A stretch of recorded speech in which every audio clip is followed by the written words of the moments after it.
Hello everyone, this is Zykiel here again, and tonight I'll be reacting to Mummy the Resurrection Lore, The History of the Undying by Lazar of Stygia. Before we begin, I'd like to apologize for how long this took. Before I actually got around to it, I've actually been meaning to get to this about 2 days ago. But things happened. I won't really go into, but anyway, let us begin.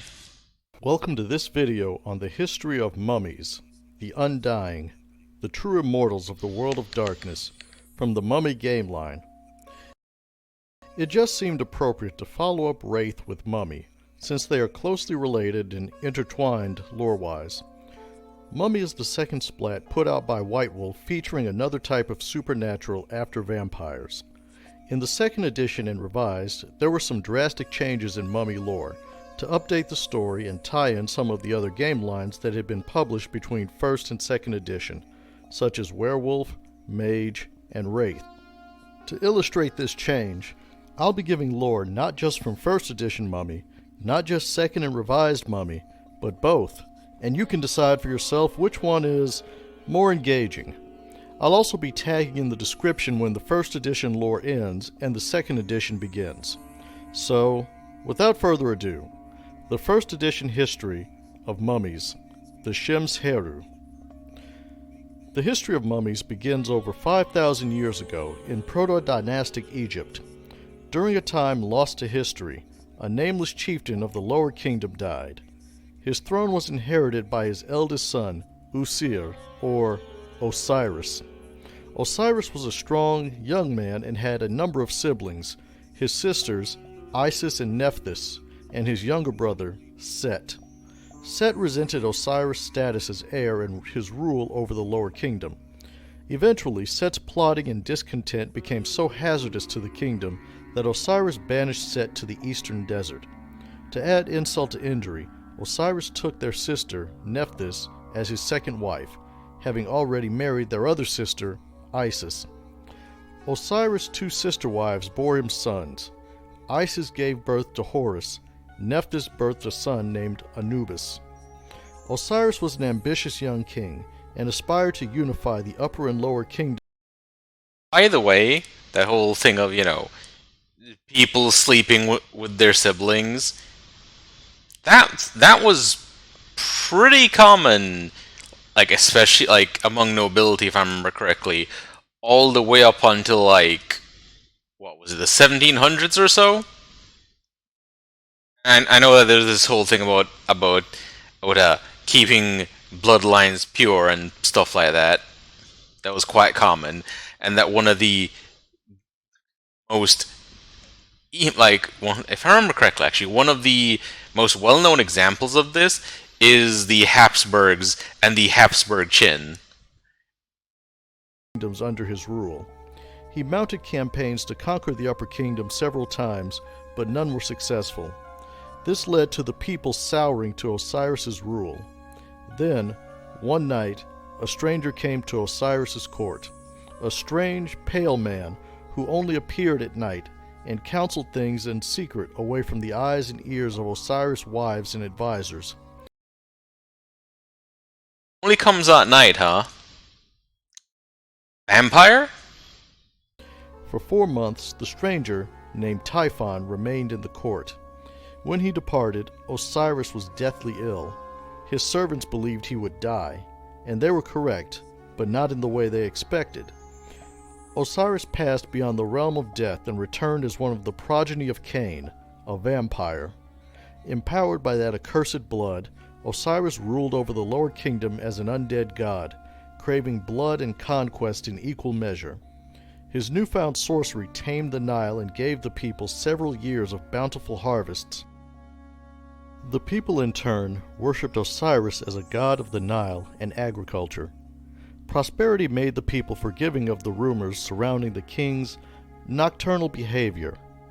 Servants whispered that the king made blood sacrifices and ritually gave his most trusted warriors his own blood, elevating them beyond the bounds of mortal strength and stamina. This actually kind of reminds you of what happened with Vlad von Karstein, where for a good while no one really noticed anything was up with him or with Isabella von Karstein or really his bloodline, and they were treated pretty normally, if I recall, like in Warhammer Fantasy, that is. Just draw a parallel.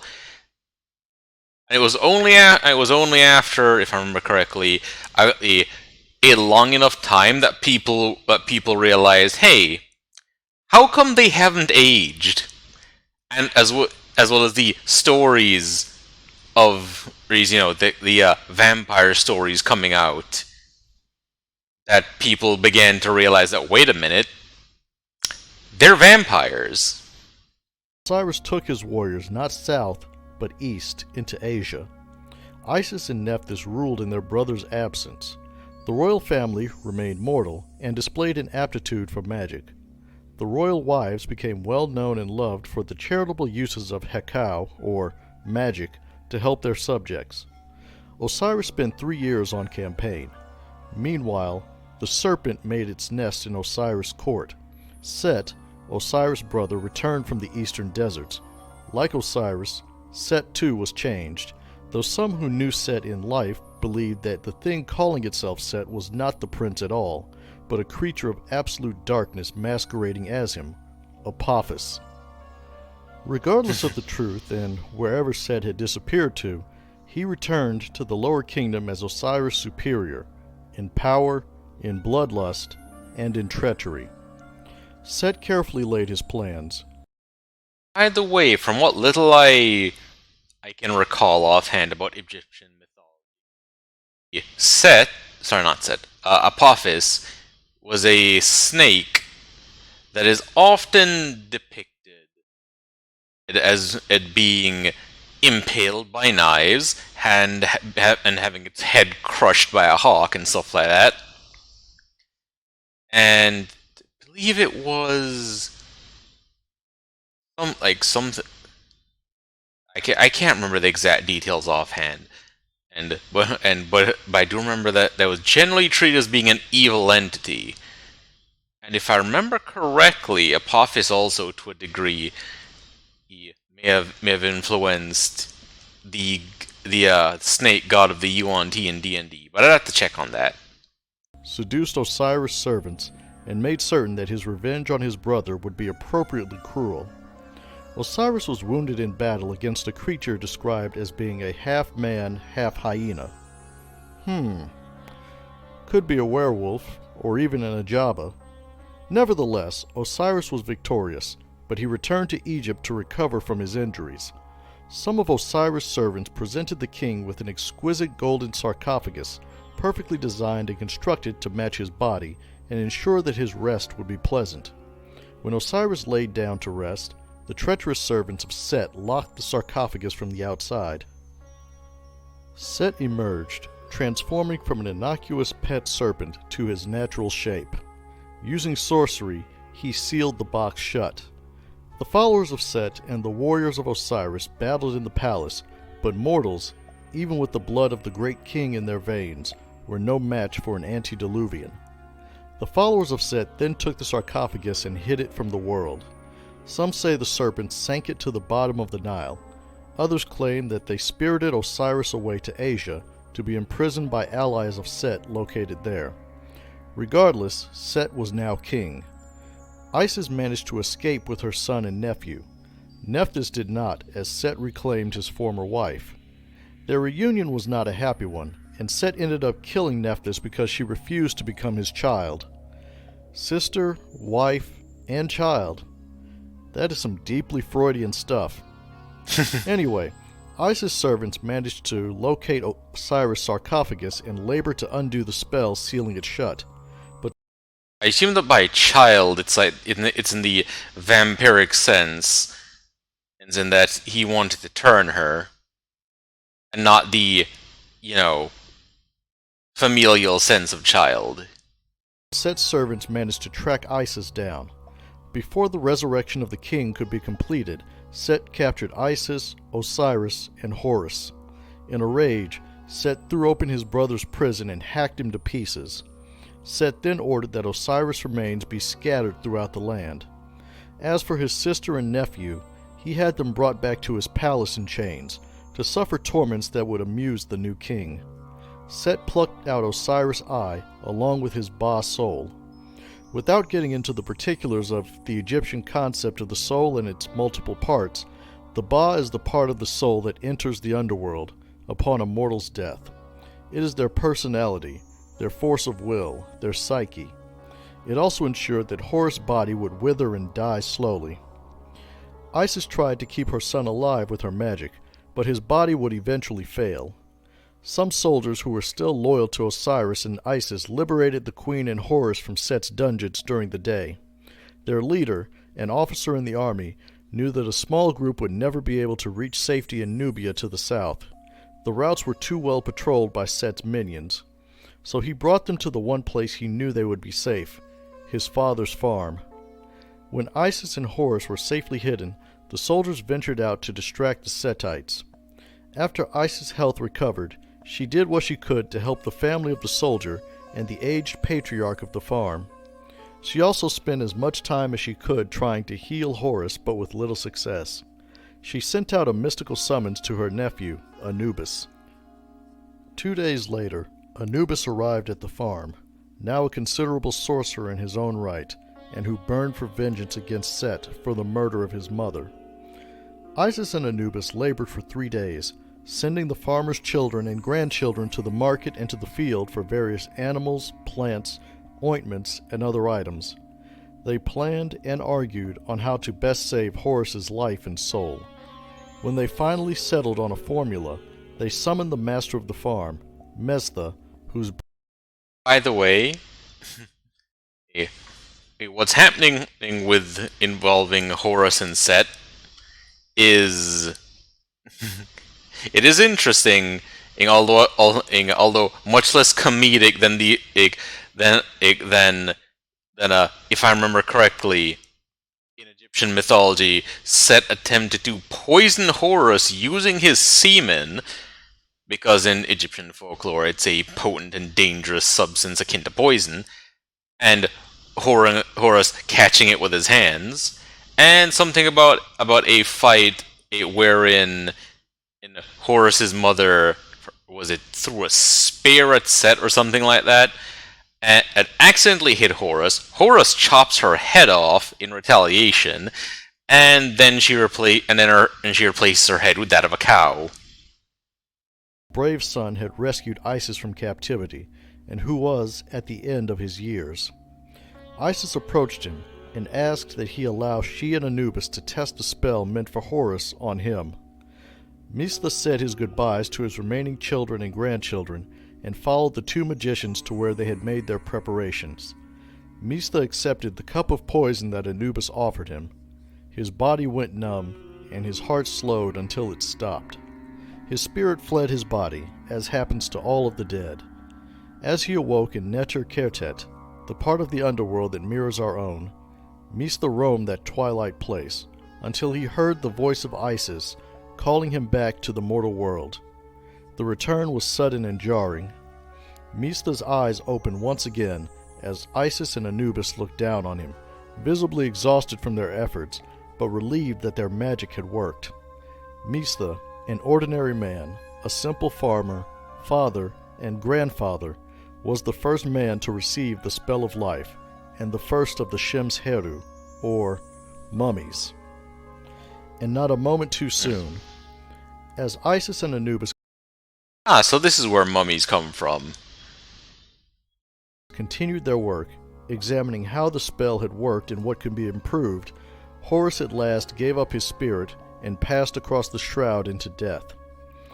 Isis, Anubis, and Mestha now considered how to reclaim Horus's Ba soul from Set and restore him from death. A direct confrontation with Set would be suicide. Powerful as they were, even together, they were no match for an antediluvian, and especially one as devious as Set.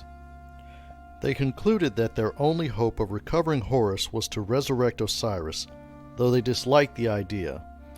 Osiris had made the same devil's bargain as his brother, but at the time he was the lesser evil. Isis cast a ritual that summoned a flock of water birds, then sent them all over the Nile Delta.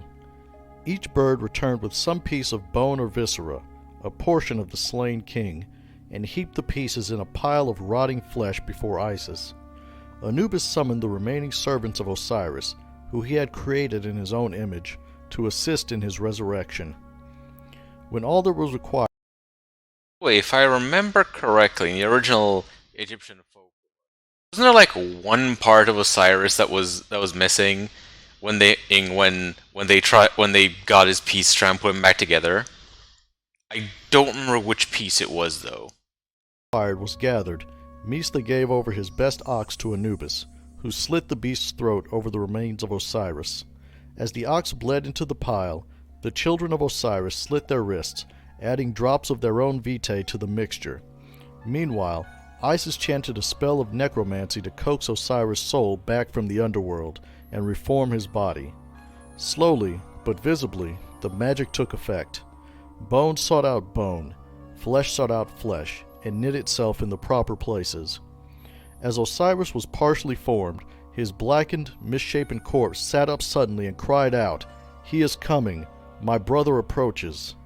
The ox, bled to the last drop, collapsed on the ground. As Anubis looked around for some other animal to feed the newly reborn Osiris, the king was upon him, faster than the eye could blink. Osiris sank his fangs into Anubis' throat. Greedily, Osiris drank the blood from his own son, while Isis screamed in helpless terror. As Osiris stood over the lifeless body of Anubis, the sound like the crack of thunder roared overhead. Something smashed into Osiris and knocked him to the ground. Standing over Osiris was a pale, large man with a mane of red hair and eyes brimming with hateful intent. Set had come, as promised, to make sure his brother stayed dead this time. Osiris and Set clashed as only creatures of the most potent blood could, each changing shape, flowing like water over, around, and into each other. All around them, the followers of Set and the children of Osiris clashed in lesser but still mighty battles of their own. Osiris, weaker in the blood and newly risen, slowly lost ground to his brother. Isis hurled spell after spell at Set, but even this was not enough to stop him. Finally, Set raised Osiris' flaming body on high and hurled him into Mista's empty farmhouse, collapsing the building and setting it alight. Osiris' children gave ground and tried to escape, while the followers of Set pursued them into the night. Isis screamed at Set, cursed him for taking her son, but Set just smiled at his sister as he produced a human eye from some hidden place and rolled it between his fingers. He asked Isis if she would like to beg for his favor now. Instead, Isis called down thunderbolts from heaven on her malevolent brother. Set broke free from the onslaught and slapped her with the full force of his undead might, shattering her jaw and sending her sprawling to the ground. Set taunted Isis and her feeble magic, and promised that she would soon join their sister Nephthys in the underworld. As Set prepared to raise the killing blow, a figure appeared next to Set, armed and armored in the panoply of a king, wearing a patch over his missing eye. This figure was Horus's Ka spirit manifested. Horus struck Set low, severing his phallus from his body, then high, splitting Horus's own eye in half, which freed his captive Ba spirit. As Horus whirled for another strike, his spirit dissipated, but promised vengeance upon Set. Set, wounded and puzzled by what had just transpired, captured Isis again, took Horus's body, and returned to his palace. Puzzled by that the guy he had killed, and whose spirit he had partially captured. Well, the part of his spirit that contains his will and personality and all that. That guy just came back, like, emasculated him, freed the captive part of his spirit, and then fell dead again. That definitely sounds like something puzzling. All right, and I'm kind of wondering if that might have been something that Isis had done. If she, if she, Yeah, kind of wondering if some spell she did it caused that, but he didn't mention her using the spell of life on Horus yet, I think. She only he only mentioned her using it on the farmer for a test. As the population of Egypt grew, Set found it more and more difficult to rule openly as king until 3000 BC, when he began the practice of setting up puppets to rule Egypt in his place. Adding to Set's troubles was his haunting by the powerful shade of his nephew, Horus. Set imprisoned Isis at Alexandria, or what would become Alexandria, and tried to force her to disclose what necromancy she had done to Horus's body. Set, in frustration, finally expelled Isis from the palace and Horus's corpse with her to be free of them both. Isis quickly gathered a cult of magicians around her and taught them her magic, including the refined form of the magic that she had used on Mista years before, the spell of life. After an extended life of her own, Isis slipped quietly into death. She had seen the perils of immortality and had no interest in walking down that darkened path. Centuries later, Horus gathered the Ba energy necessary to return to his Khat, or his body. He strengthened the cult of Isis. Together, Horus the Avenger and the cult of Isis hunted down Set's progeny and servants, breaking the vampire's hold over Egypt. Set and Horus continued their struggle for dominion over the Nile region. Despite Horus's effective immortality, his followers in the cult were very mortal, and Set's progeny were vampires.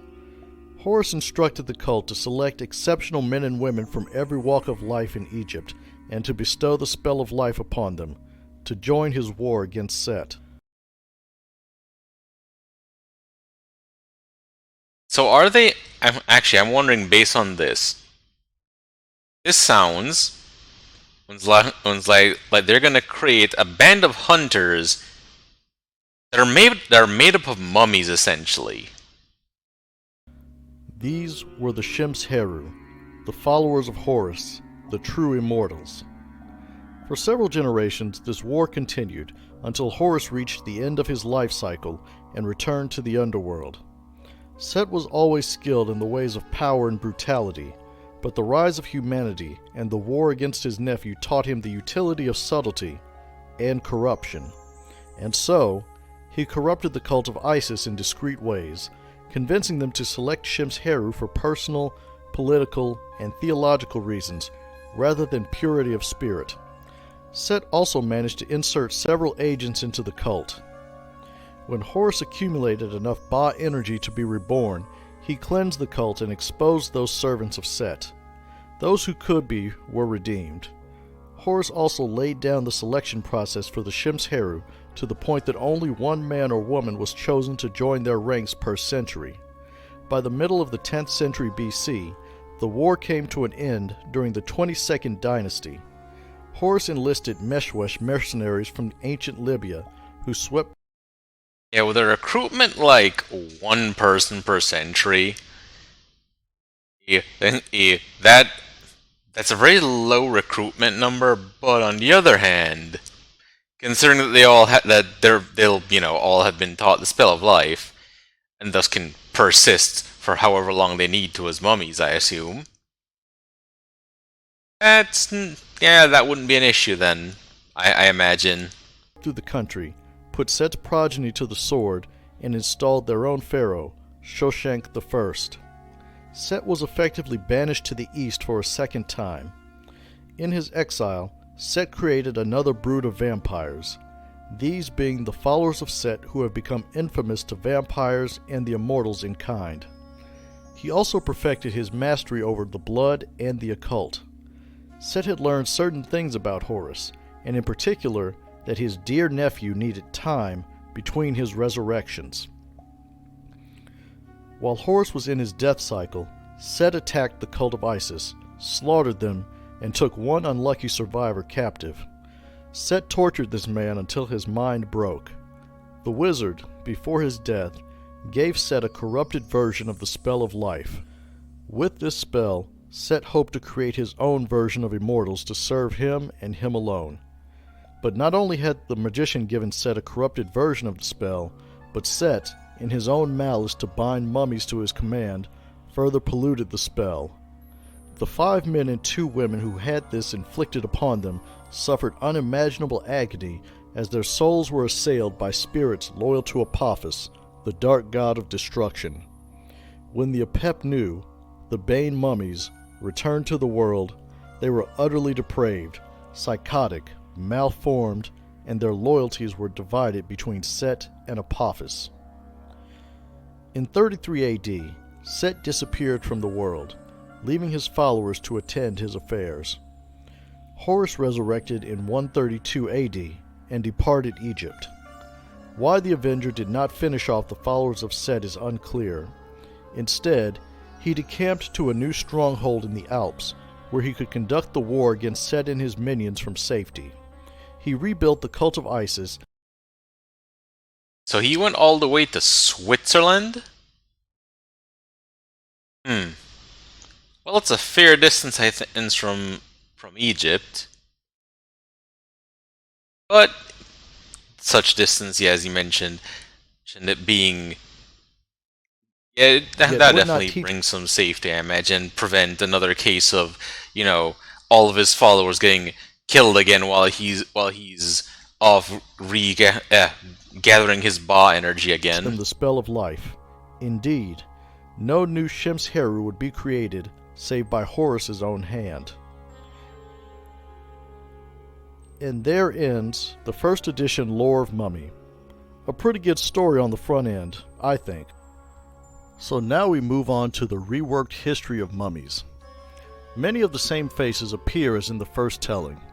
Osiris, Isis, Nephthys, Anubis, and of course, Set.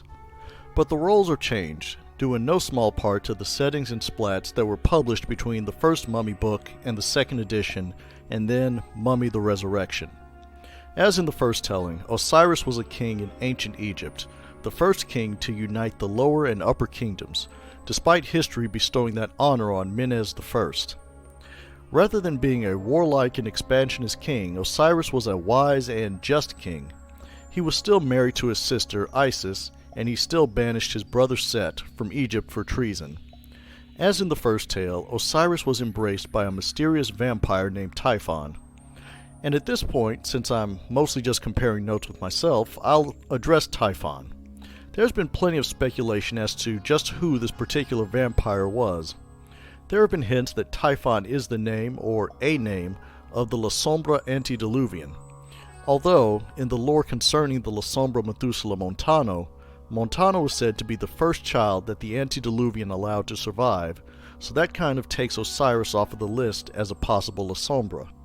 Now, people familiar with Vampire the Masquerade lore may be familiar with the various alternate paths of morality as opposed to humanity, one of which is the path of Typhon, a path that is unique to the followers of Set. In fact, some Setites attribute the name of Typhon to Set. Now, if you've watched my video on the top 10 vampires of Clan Gangrel, under the entry for Enkidu, the name of Set's pet ghoul, which Enkidu keeps housed in his own body, is the Typhonian beast. Now, that would be pretty damn absurd on its face for Set to embrace his own brother. First, you would think that Osiris, Isis, and Nephthys would recognize their own brother, but as everyone should know, vampires have a variety of powers that can deceive the senses or alter their own appearance. Yeah, like how the Nosferatu can turn invisible, like what Piotr did in Hunter the Parenting. I've also heard about the obtenebration, which is the use of shadows from hell. That said, why would Set embrace the brother he hated and plotted revenge against? Keep first edition Mummy in mind. What move did Set make? He locked poor Osiris in a sarcophagus and then dumped him in the river, trapped until the end of the world. Pretty sadistic thing to do to any vampire, doubly so to an Egyptian who was raised to believe in the importance of the afterlife. Or maybe, Set hoped that his brother would get drunk on his own power and tear Egypt to pieces in his madness. But all of this is just speculation on my part. Back to the second edition revised lore, with another change between editions. After Osiris's embrace, he became cold and distant. Sensing the beast in his own soul, he determined that the only way to keep it at bay was through perfect, rigid discipline and adherence to Ma'at, or the Egyptian concept of cosmic balance and justice. He ruled only by night, and held himself at a distance from his wives and son, Horus. The people were unaware of the change in Osiris, but they blessed him, because his magic brought rain and prosperity to the land. After the departure of Typhon, another visitor appeared to the court, a mortal man by the name of Thoth. In Egyptian mythology, Thoth is the god of wisdom, learning, science, art, judgment, and most importantly, magic. Thoth also sought an audience, but not with Osiris, who had sequestered himself in the wilderness for a time to wrestle with the beast in his soul. Instead, the mysterious man petitioned the queen, Isis, and her sister, Nephthys. The sisters and wives of Osiris had been instructed in Hekau, the magic of the royal house. But Thoth knew even more powerful magic, magic that could cut to the very essence of the things he wished to change, or destroy. Thoth taught the royal wives the magic of true names. For months, he tutored them in magic until they became the greatest magicians that Egypt had ever seen, or possibly would ever see. So, we head back into parallel lore. In Osiris' absence, Set beguiles Osiris' servants who work up the sarcophagus, they trick Osiris into it, Set seals it, and then sinks his brother into the Nile. Bing bang boom. Now comes the lore shift again. In this version, Anubis is not the son of any of our characters, and Nephthys is not killed by her newly returned brother and husband, Set. Instead, Isis, Nephthys, and Horus fled from the palace with the help of a vampire called Wajit, a servant of Set who had a change of heart and decided to reject her master's evil. They sought safety with Sobek, who was a leader of the Egyptian Mokole, the reptile shapeshifters who were known as the crocodile folk. Yeah, because if I remember correctly, Sobek was one of the Egyptian deities, whereas Anubis had the head of a jackal, and Horus had the head of a hawk in Egyptian mythology. Sobek had a crocodile head. And wasn't there also one who had a crane head as well? But Sobek could not keep them safe long, so he took them to the Bubasti, the werecats of Egypt, who were enemies of both Set and Apophis. Isis recovered Osiris' sarcophagus by magic, but before she could break the seal placed on it by Set, the dark god found them. Set and his minions captured the fugitives. In a fury, Set tore open the casket, ripped his brother's body into 14 pieces, and had them scattered across Egypt. Then, Set imprisoned Isis and Horus. As for Sobek and Wajit, their fate could be considered worse than death. Set. Yeah, that actually reminds me. I didn't comment on this before, but I also remembered there was a thing I heard that since vampires in World of Darkness only really die if they're burnt, whether by sunlight or fire, or the part or the vitae that contains their soul, which I hear is this portion of their blood that is blackened, is consumed, that otherwise they don't really die. And that there is even a group of vampires in, was it China or somewhere else, that will diablerize other vampires using this weird ritual where they do this weird thing where they remove the vampire's heart and do something to it so it crystallizes, and the black vitae is trapped inside it, and they will consume it later. So I imagine that based on that it's possible for a vampire to kind of survive if their heart's been cut out and put somewhere. Set plucked Osiris' eye and his ba from him. Misa's son, the soldier, raided the palace during the day, freed Isis and Horus, and brought them to his father's farm where they would be safe. Nephthys soon joined them. After that, Thoth, their teacher, appeared to them in a dream and gave them the knowledge of how Osiris might be recovered to the world of the living. Isis sent out the water birds to gather the pieces of Osiris' body. The creatures returned with 13 parts. His phallus had been eaten by a fish, so they carved him a replacement of wood and Oh, that's the one. Yep, that was the part that was missing. That I was thinking of the missing penis. ivory. After all, what's the point of coming back to life if you're missing the important bits? Anyway, the children of Osiris soon arrived at the farm.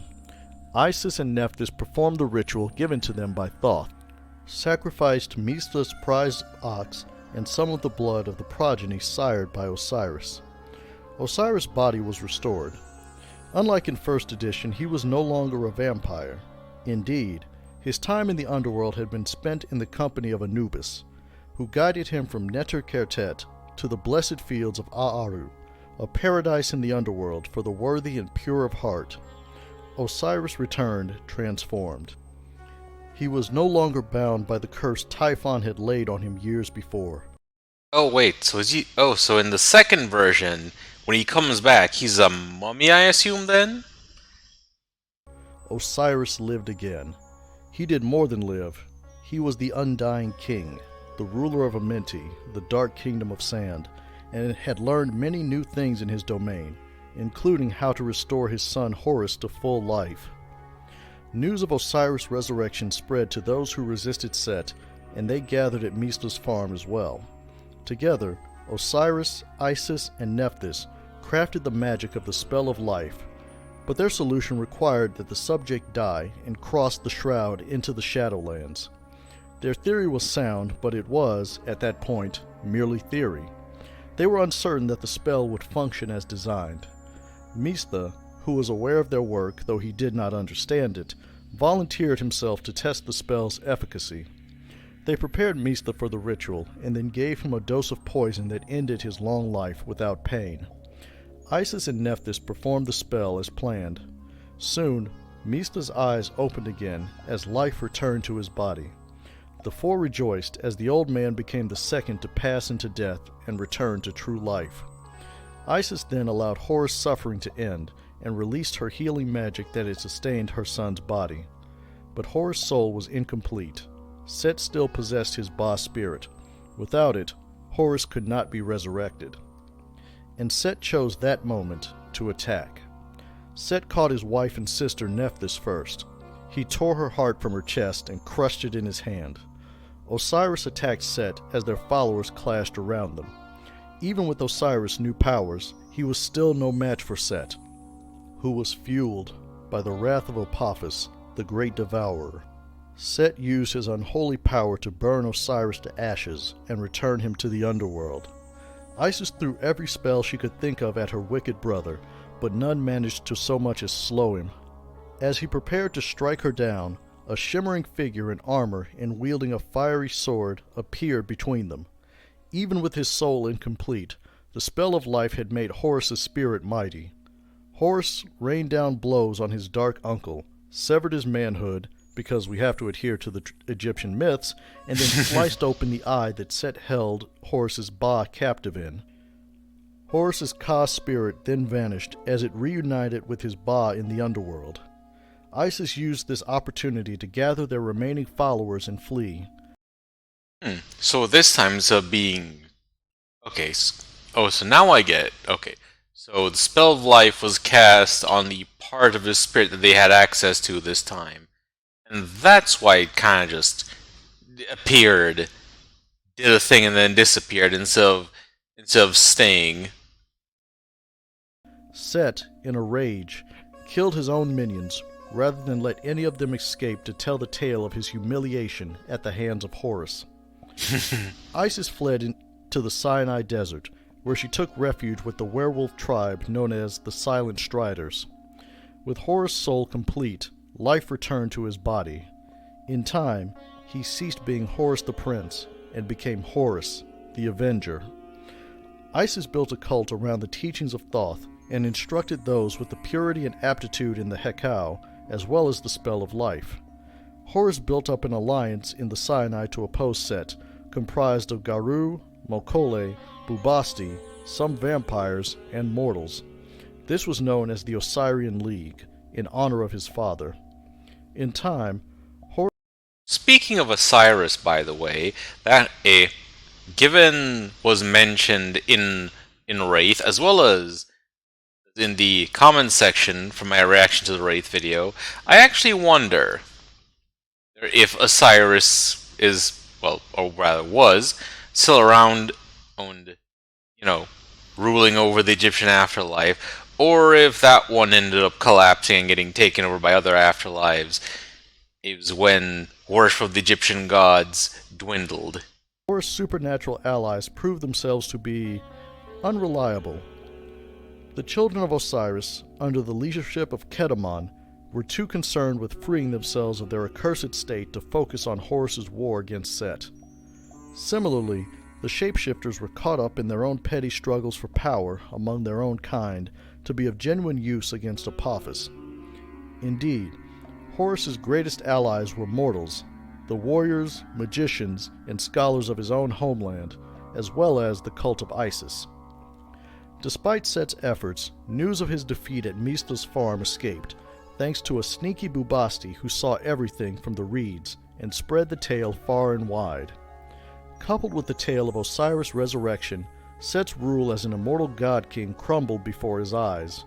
He had become fallible, questionable, and in some versions, emasculated, in the most literal sense of the word. Eventually, Set chose to rule Egypt through proxies and puppets, and devoted more time to countering the subtle maneuvers of his nephew, Horus. After centuries of this game of move and countermove, Horus's life cycle ended. The Avenger was forced to return to the underworld to replenish his Ba spirit and await his next resurrection.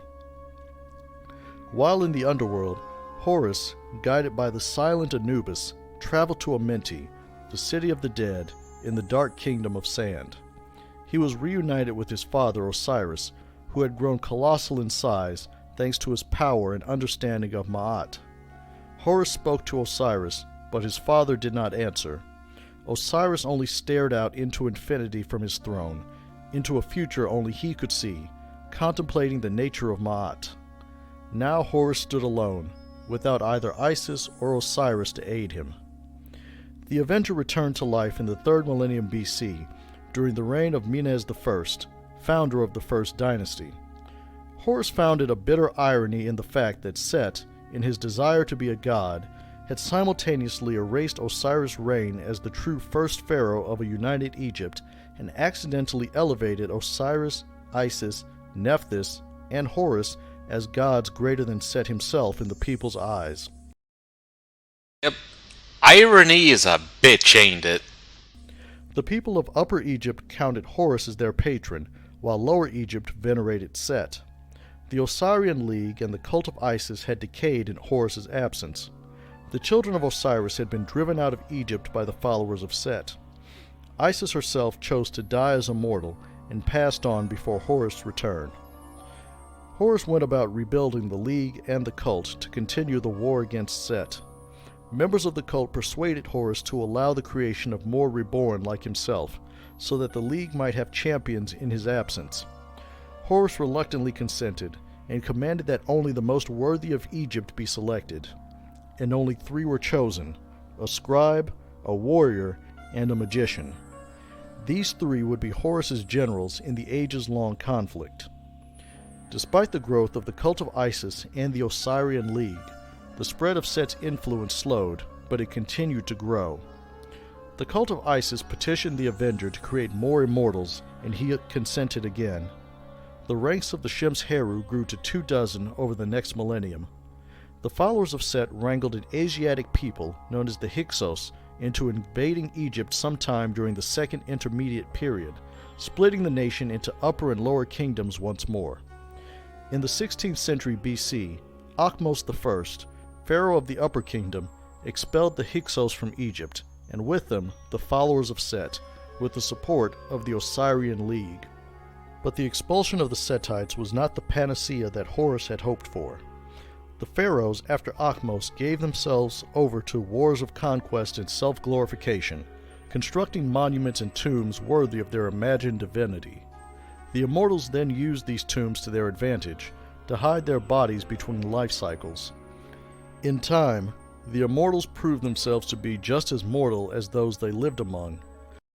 By the way, I do like how in the second edition of the lore, how they, you know, made something to explain why it is that mummies have all the burial complexes and stuff. It's like, well, if instead of just being, well, just reborn and that's it, and they just continue on for the most part as they please, and it being a case instead that like Horus, they have to go into periods of hibernation to replenish their spirit, then having a you know having a burial complex to rest in makes sense. The toll of ceaseless war against Set and Apophis without end ate away at the morale of some of the immortals until one, named Ishmael, after 500 years of struggle, openly challenged the wisdom of Horus's cause. The two exchanged harsh words. Horus then expelled Ishmael from Egypt. Subsequent exiles from the Osirian League would be branded with the same name, Ishmaelite, and their ranks grew over time. The followers of Set would briefly return to power during the 19th dynasty under Seti I, literally named of Set. Subtle. It was during the reign of Seti I that Set very nearly acquired the spell of life. The same level of subtle as a certain sorcerer, and as Arkin the Black would say, supreme master of all undead, who decided to name his city to be meaning the glory of himself, essentially. Thanks to the machinations of Kementiri. She is covered in the Top 10 Vampires of the Followers of Set video. Set's efforts were foiled and his followers were, again, expelled from Egypt. The country changed hands from dynasty to dynasty, and then fell under the dominion of foreign powers, such as the Assyrians and then the Persians. In 332 BC, Alexander, king of Macedon and Greece, added Egypt to his ever-growing empire. His time in Egypt was brief, but the Osirian League had hoped that the young king might be the one to reunite the world and restore Ma'at. But Alexander died in India, leaving the country in the hands of his general, Ptolemy. The Hellenic Age was an uneventful one for the immortals, so much so that they became complacent in Horus's absence. The followers of Set still worked their corruption, but they too seemed to go to ground, rather than seeking to depose or capture the Ptolemaic line. However, Set had become obsessed with obtaining the spell of life. He worked to cultivate complacency in the cult of Isis and the Osirian League, to make sure that their less than worthy men and women were able to enter the cult, and then bring in more unworthy cultists, to stoke dissent among the Shem's Heru so that they would abandon their cause and become Ishmaelites. A snake does not chase prey, it waits for the prey to come to it. The cult of Isis grew weak until a high priest named Niklos took an ambitious young man as his apprentice, a young man whose beauty and charisma concealed his true allegiance to Set. Unlike Kementiri, the traitor was in no danger of being uncovered by Horus, who was in his death cycle. The young apprentice finally learned the secrets of the spell of life. He then slew Niklos and summoned the followers of Set to the cult's hiding place. All inside were slaughtered, and the treacherous apprentice returned to Set in triumph. Set commanded his agent to perform the spell of life on 7 of his followers, but the knowledge of the spell is affected by the purity of the caster's spirit, and the young man's spirit was truly corrupt. Adding to Instead of it being a case where the spell itself was corrupted, and then further corrupted by Set himself wanting to make sure that whoever it was used on was bound to him, in this case it is you have to be of pure spirit to use it properly, which is quite fitting considering the people who now have access to it. this were certain changes made to the 7, spells cast by Set to ensure their obedience to him. What Still returned doing that from the then. underworld were not true reborn, they were horrors, servants of Apophis, each a sadistic, psychotic destroyer that even Set feared. Set was enraged by this failure and had the traitor thrown into his dungeons to be tortured ceaselessly. The traitor's torment was only ended when one of Horus's original reborn learned the traitor's true name. Having one's name wiped from the Book of Thoth and eradicated, body and soul, from existence is a dubious mercy. When Horus returned from the underworld, Set had fallen to the sleep of ages in a place unknown to even his most faithful followers. Egypt was in the hands of men from Italy called Romans. Horus gathered all of the reborn who remained loyal to him in Alexandria and commanded that they disperse from the land of Egypt to combat the servants of Apophis and Set in every corner of the world, to gather strength in preparation for the final war between the forces of Ra and the forces of Apophis. Some of the immortals would remain at Alexandria to act as a nerve center for the activities of the immortals and a place for Horus to collect intelligence on their doings.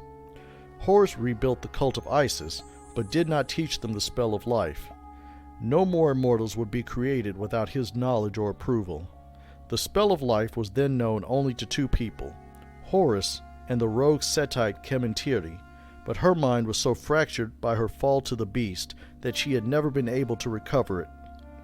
So, the Shem's-Heru became wanderers, strangers in strange lands, moving through history as Horus commanded, some more obedient to his final commands than others. Some immortals joined the ranks of the Ishmaelites. Others became lethargic and lax as time dulled their wills. Horus set up his personal abode in Geneva, Switzerland, but he was more transitory than any of the reborn during this diaspora period.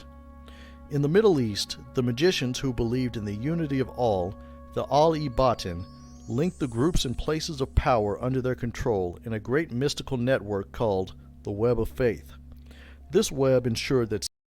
By the way, I kind of wonder, how long does Horus actually stay active when he returns from the underworld after recovering his boss spirit? Sekhem, or quintessence, or chi, or gnosis, or pneuma, or whatever you want to call it, the essence of life and power, would flow freely between them, like irrigation canals causing a desert to bloom. Some of the immortals kept close watch over the Ali-Batin at Horus' instruction to ensure that none of the mages accidentally discovered the spell of life or something akin to it. The events of 1999, the Week of Nightmares, the destruction of Enoch, the battles of the Tellurian, and the unleashing of various catastrophic forces awakened a being that was best left undisturbed. A storm arose in the underworld. The Wraiths called it the Ja'ak, the Ghost Storm. This storm, born of the destructive power of Apophis himself, tore the dark kingdom of sand to ribbons. Its denizens who were caught in the storm were either cast directly into oblivion or were battered by the storm into near destruction. Then, for the first time, Osiris rose from his throne. Amidst the howling winds, the Undying King spread his arms and gathered the tattered souls of the faithful to himself. Then he ascended, out of Amenti, out of the underworld, past Neterkertet, into the living world. Osiris had resurrected himself again, joined himself to the web of faith, adding his Sekhem to its own. Osiris was then torn asunder, as he had been millennia before, but this time his sacrifice strengthened the web of faith. He sent the fragments of the souls he carried with him into the world, these Tem-Ak, completing ghosts, to find worthy mortals who would serve the cause of Ma'at, to infuse them with immortality and power. The children of Osiris felt their sire and master's soul return to the world and rushed to Egypt to attend him. The children who had refrained from taking mortal blood and upheld the precepts of humanity were freed from the curse of Cain, to once again live and die as mortals. Osiris then appeared to Horus in a vision and commanded... That's interesting. So those who were turned by Osiris when he was still a vampire, or when they, and who decided, and who, well, yeah, upheld the idea of not drinking human blood. Although I kind of wonder, did they stay in torpor the entire time and just kind of hibernate? Or did they just drink like animal blood, like rats and pigs and that sort of thing? It is interesting though that they were released from their vampirism by Commanded him that. to return, along with his Shem's Heru. When the immortals arrived, they were informed by Osiris' spirit that the spell of life would no longer function. He had prepared for them a new spell of life, which he would give to the worthy as reward for their fidelity. Those I guess that the reason why it is that the spell of life would no longer work is because, well, the Egyptian afterlife at that point infell. immortals that Osiris deemed unworthy, he would reduce to Tem-Ak and dispatch them to find redemption as part of another. These new immortals call themselves the Amenti, in honor of the lost dark kingdom of sand. In the modern nights, they must face the forces of Apophis, many and varied as they are. The followers of Set still lurk in the shadows, working their corruption. The Apepnu, the Bane mummies, twisted reflections of the Undying and avatars of Apophis itself, do their master's bidding in 1,000 ways. But the Amenti do not lose heart, for Osiris is the truth and the resurrection, and the arc of the universe inevitably bends towards Ma'at. That was the history of the mummies in the world of darkness. Revised Mummy, Mummy the Resurrection, whatever you want to call it, introduced some new mummies of the world, the Teomalki of South America and the Wu Tian, the Taoist mummies of China.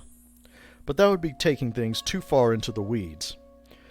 Mummy, despite being the second oldest splat, didn't get much love because mummies aren't quite as sexy as vampires, and they are the closest thing that the world of darkness has to an unambiguous group of good guys. They also have a very Batman flavor to them. Given the way their magic works, a mummy could probably beat the brakes off of pretty much every other supernatural with sufficient prep time and forewarning. The followers of Set steer clear of these guys and gals for a reason.